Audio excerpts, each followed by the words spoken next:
Hello and welcome everyone. This is Rakesh Pradhan from Shivom Career Classes, and in this video we are going to discuss about NTSE or National Talent Search Examination. तो बच्चों, आप लोग जैसे पढ़ाई करते हैं तो आखिर पढ़ाई क्यों करते हैं? कि आपका कुछ एक टारगेट होता है जिसको आप अचीव करना चाहते हैं, एक सिक्योर फ्यूचर कह सकते हैं, एक अच्छी सी जॉब कह सकते हैं, राइट? और एक या फिर कुछ लोगों को ये भी इच्छा होती है कुछ बड़ा काम करने का, कुछ अलग से कुछ करने का। तो ये हमारा क्या होता है, एक लॉन्ग टर्म टारगेट होता है, गोल होता है जिसको हम अचीव करना चाहते हैं, और इसीलिए हम कंटिन्यूसली नॉलेज गेन कर रहे हैं और स्टडी कर रहे हैं। लेकिन ये स्टडी करना फ्रूटफुल कब होता है? जब हम एक पर्टिकुलर वे को, पर्टिकुलर पाथ को फॉलो करते हैं, तब जा कर के ये फ्रूटफुल हो पाता है, राइट? नहीं तो फिर जैसे कि आप लोग जानते हैं कि इंडिया में अभी अनएम्प्लॉयबिलिटी रेट जो है वो 75% के आसपास है, जो कि बहुत ही क्रिटिकल सिचुएशन है। और इसका रीज़न कुछ नहीं है, सिर्फ एक रीज़न है कि सही समय पर हम सही डिसीजंस नहीं ले पाते। तो चलिए हम लोग उसी के बारे में आज थोड़ा सा डिस्कशन करते हैं। आप लोगों के अंदर वो पोटेंशियल है कि आप लोग एक प्रॉपर पाथ को फॉलो करके अपने ड्रीम्स को क्या कर सकें, अचीव कर सकें, ठीक है? तो हम उस गोल के अचीव करने के लिए यहाँ पे आप लोग जैसे देख सकते हैं कुछ स्टेप्स मैंने यहाँ पे डिवाइड किए हैं, और इन स्टेप्स को अगर आप प्रॉपर डायरेक्शन में फॉलो करते जाएंगे, प्रॉपर टाइमिंग के साथ में फॉलो करते रहेंगे, तो आप अपना गोल बहुत ही जल्दी अचीव कर पाएंगे, राइट?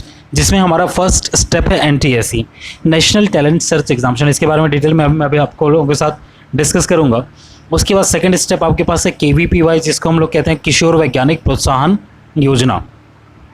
और इसके बाद थर्ड स्टेप जो है वो आपका कॉम्पिटिटिव एग्जाम है 12th के बाद, जो भी होते हैं JEE नीट के अलावा भी और भी कॉम्पिटिटिव एग्जाम्स हैं, उन सब के बारे में हम लोग और चर्चा करेंगे बाद में, ठीक है?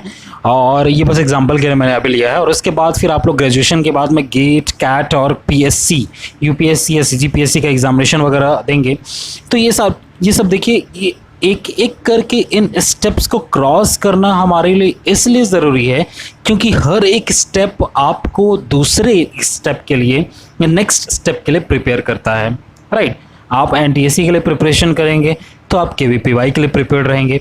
जब आप इन दोनों के लिए प्रिपरेशन करके फिनिश कर लेंगे तो आप JEE या नीट और इसके अलावा और भी NDA वगैरह के लिए भी प्रिपेयर रहेंगे।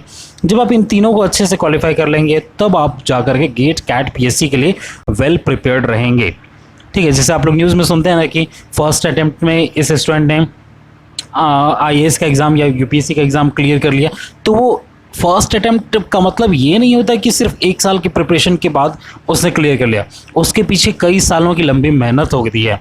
वो लोग यूजुअली, जिनका शुरू से गोल होता है ना कई बच्चों का कि हाँ हमको तो IAS बनना ही बनना है, तो वो लोग प्रिपरेशन कब से शुरू कर देते हैं? 6-7 क्लास से शुरू कर देते हैं भाई, ठीक है? एक लॉन्ग टर्म में उनकी पर्सनालिटी इतनी स्ट्रॉन्ग हो जाती है, इतनी वेल डेवलप्ड हो जाती है कि वो लोग IAS तक का एग्ज़ाम फाइट कर सकते हैं बहुत ही कम उम्र में। लेकिन सिर्फ 1 साल की मेहनत से नहीं, उसके पीछे कई सालों की मेहनत उनकी लगी हुई होती है, राइट?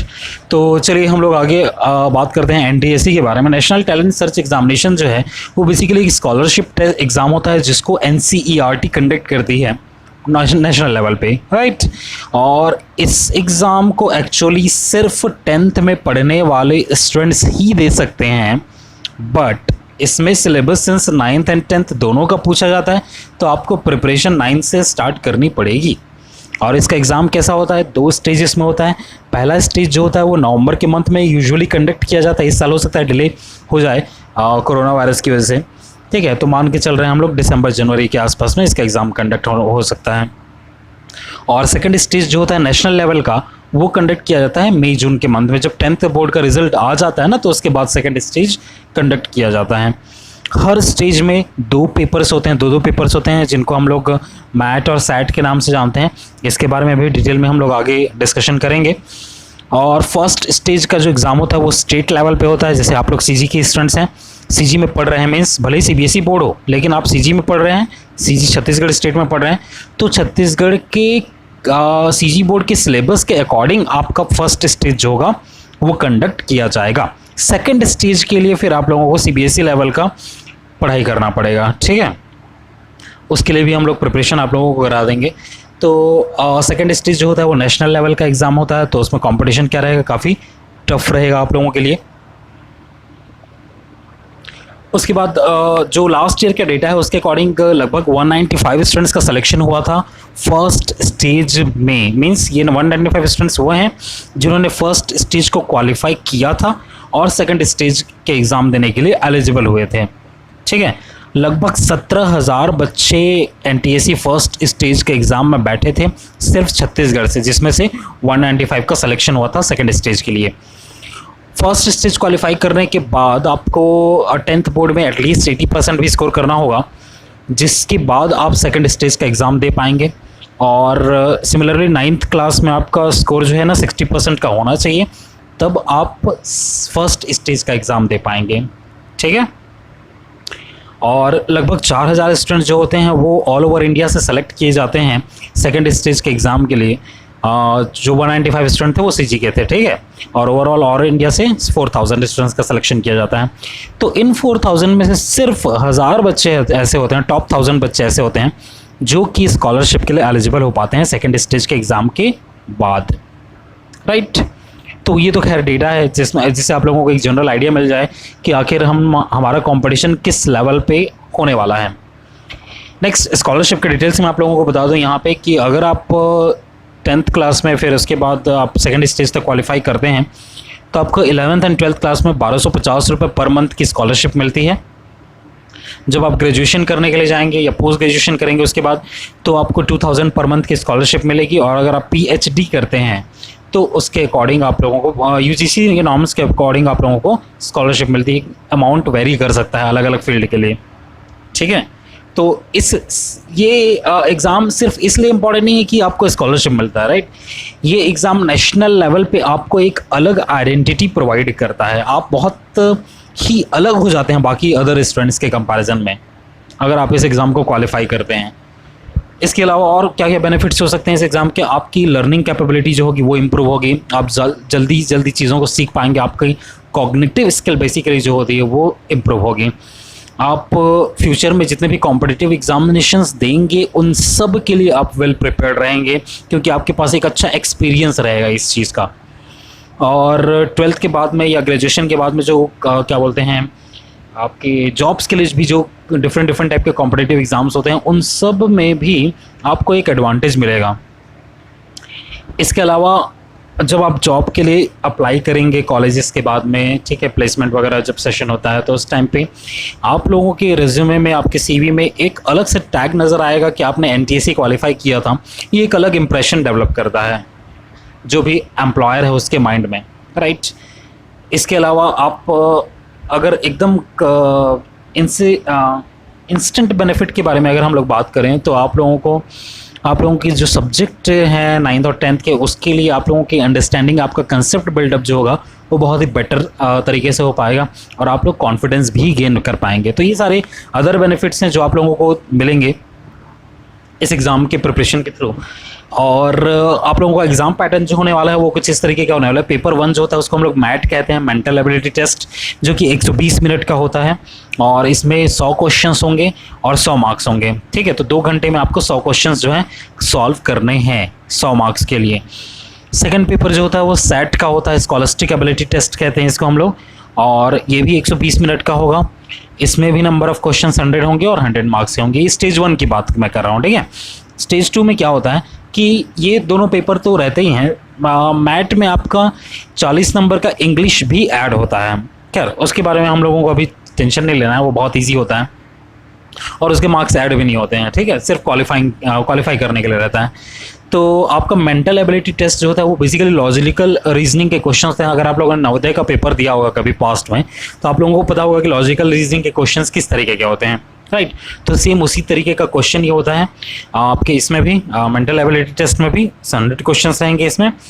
सेट के पेपर में आपके पास साइंस, सोशल साइंस और मैथमेटिक्स, ये तीनों सब्जेक्ट इन्वॉल्व रहते हैं और इसमें 9th एंड 10th दोनों का सिलेबस आपका इन्वॉल्व रहेगा। साइंस के 40 क्वेश्चंस, सोशल साइंस के 40 क्वेश्चंस और मैथमेटिक्स के, सॉरी यहाँ पे 40 लिखा गया बट ये 20 क्वेश्चंस होंगे। राइट, मैथमेटिक्स के 20 क्वेश्चंस होंगे यहाँ पे। तो ये आपका एग्ज़ाम का पैटर्न हो गया। इसके बाद आपको प्रिपरेशन कब शुरू करनी चाहिए? 9th क्लास वालों के लिए तो मैं कहूँगा कि 9th क्लास से ही शुरू कर दो ताकि आपके पास सिलेक्शन के चांसेस बेटर रहेंगे। ठीक है, 9th क्लास से अगर आप शुरू करते हैं तो डेफिनेटली आपका पास्ट रिजल्ट जो भी रहा हो, आप डेफिनेटली 2 साल में इतना प्रिपरेशन तो कर ही सकते हैं कि आप स्टेज 1 इजीली क्वालिफाई कर पाएँ। ठीक है, हाँ, लेकिन उसके लिए proper time table, proper dedication की आप लोगों की ज़रूरत पड़ेगी। सिलेबस 9th और 10th दोनों का है, जैसे कि मैंने आप लोगों को प्रीवियसली बताया था। और अगर आप सपोज 10th क्लास में हैं तो कम से कम आप लोगों को 6 महीने का टाइम लगेगा प्रिपरेशन के लिए, और इसीलिए ये अभी का टाइम जो है ना वो परफेक्ट है आप लोगों के लिए प्रिपरेशन स्टार्ट करने के लिए। आप लोगों के पास कितना समय है? जून, जुलाई, अगस्त, सितंबर, अक्टूबर, नवंबर, 6 महीने का एग्जैक्ट टाइम है आप लोगों के पास। एग्ज़ाम दिसंबर या जनवरी में होने के चांसेस हैं। अर्लियर होता था नवंबर में, बट अब इस साल सिचुएशन के अकॉर्डिंग थोड़ा सा डिले तो होना ही है। तो आप लोगों के पास परफेक्ट टाइम है अभी प्रिपरेशन स्टार्ट करने के लिए। 6 महीने की डेडिकेटेड स्टडी की ज़रूरत पड़ेगी, तब आप लोगों का सिलेक्शन जो है यहाँ पे हो पाएगा। और हमारे पास सारे रिसोर्सेस अवेलेबल हैं, उसके अकॉर्डिंग अगर आप लोग प्रॉपर स्ट्रेटेजी को फॉलो करें तो फिर आप लोगों का सिलेक्शन जो है ईजिली हो सकता है।